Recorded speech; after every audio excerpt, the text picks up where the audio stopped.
Why do you have the Browns going Travis Hunter second overall then, Trevor?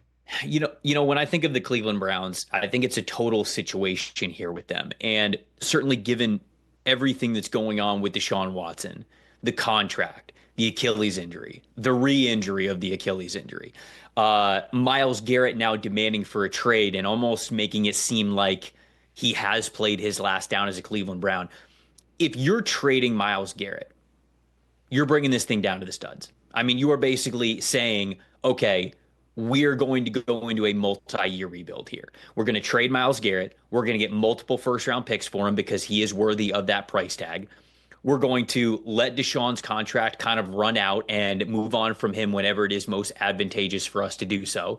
And because of that, when I look at this quarterback class, I would say don't force one at number 2. Now, if they love Cam Ward, who I have as my QB1, okay, you can take him there, and I think that makes sense. You're getting a quarterback that you could believe in on a rookie contract. But if you're hesitant at all about that whatsoever, I mean, Travis Hunter is a rare football player. I mean, this dude is, to me, the best football player in this draft class because of everything that he brings to the position. I mean, I watched him at wide receiver and I evaluated him as a wide receiver, and I gave him a first round grade just as a wide receiver. And I'm somebody who believes that he should play cornerback primarily at the NFL level. So I said to myself, man, if I gave him a first round grade off of what I saw of wide receiver, am I really going to have a higher grade at corner? Well, I don't have a higher grade, but I have a similar first round grade. And if you're telling me that this dude's got first round caliber tape, athleticism, potential, everything at 2 positions at the NFL level, I think to me, he's just the most natural, instinctive, best football player that we have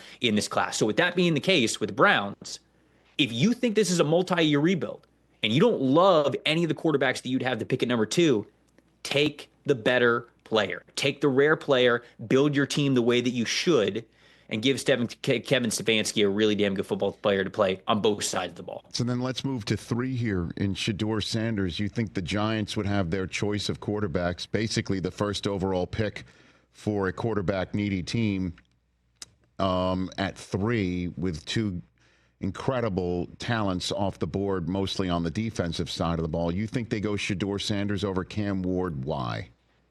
Well, to be honest with you, I've had Cam go off the board most often when I have sort of had, okay, who's the first quarterback coming off? This selection for me was a little bit more of, I feel as though the Giants are sort of gravitating more towards Shedeur Sanders. Now, I won't pretend to know everything about their whole process and how they're going about it. Maybe they've talked to Cam Ward plenty. Maybe they've done all their research on Cam Ward plenty. But certainly at the Shrine Bowl, with them bringing basically everybody that would be a decision maker for the Giants in to interview Shedeur Sanders, really doing their due diligence on him. You see him on the sideline with Brian Daboll, dapping him up and everything. It's very clearly they're in on this dude. If they interviewed him, if they watched his tape, and if they thought that, he wasn't somebody that was worth it, you wouldn't even be seeing interactions like that. So, there's rumors out there that the Giants might have their eyes on bigger fish, potentially a Matthew Stafford, right? I think that's been the rumor of the week there.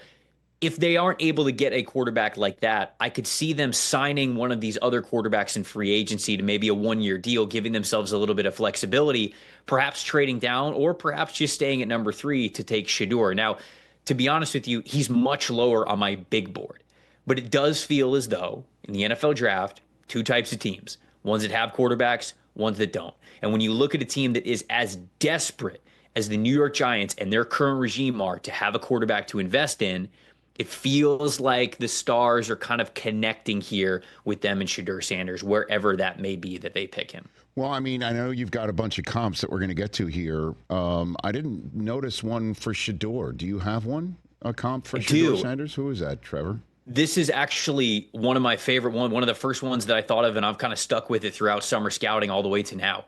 Teddy Bridgewater is my comp for him.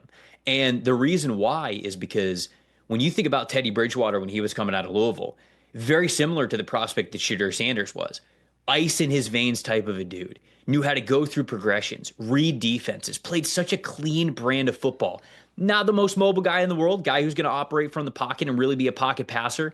But I think the thing that really stands out the most with this comp is both of these guys. I think they have adequate arms for the NFL. I don't think they have rare arms for the NFL. I don't think they have tier 1 or tier 2 arm strength. And I think Teddy's a starter in this league for a long time if he doesn't get hurt. Now, would he have ever been a top 10, top 12 QB in the NFL?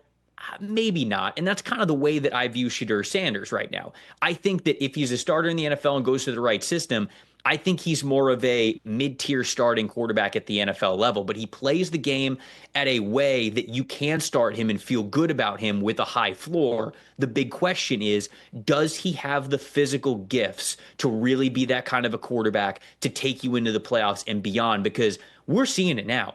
You got to outduel some alien quarterbacks when you get to the playoffs. I mean, Lamar Jackson, Josh Allen, Patrick Mahomes. I mean, all of these, Jaden Daniels now. I mean, these are alien type of talents. And when you aren't stacking up talent-wise at that position, it's hard. It's hard to compete at that level. So for Shedeur, for me, him being a top 3 overall pick in a mock draft is much more of how I feel the league is going to operate and prioritize the quarterback position than necessarily where I have these guys ranked on a big board. And let's catch the Rich Eisen Show every single day on the Roku channel, 12 to 3 Eastern, for free.